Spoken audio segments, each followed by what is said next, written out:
In Jabalia, Gaza, Ibrahim Yusuf is slowly rebuilding his life. It's been a year since bombs from the Israeli offensive destroyed parts of his house, but rebuilding has proven hard as Ibrahim is presented with a new set of problems.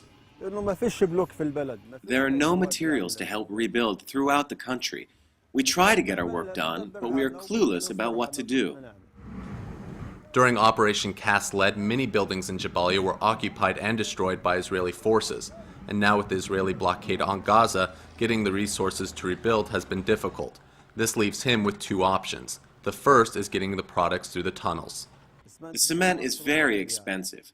We import it from Egypt for 90 or 100 shekels. His second option is a lot cheaper.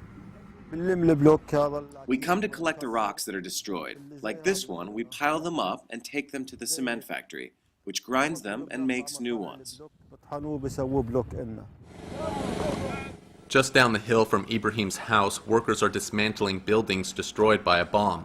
With heavy machinery, hammers, and cutting saws, workers separate the concrete from the metal bars so that both can be recycled. We can also use steel from here. We cut and mend it so that we can reuse it for the basic structure of our houses. As the steel is being straightened, the chunks of concrete are taken to a factory. Once at the factory, the chunks are ground up into smaller pieces, then added to water and remolded into new bricks and let out to dry. The whole process only takes a few minutes, but it has a hidden danger.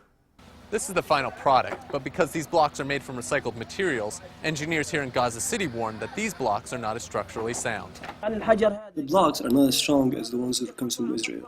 We do not build high buildings. They are only for someone who wants to repair a room.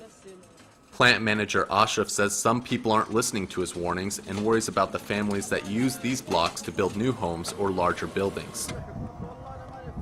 But back in Jabalia, Ibrahim doesn't have time to worry about that.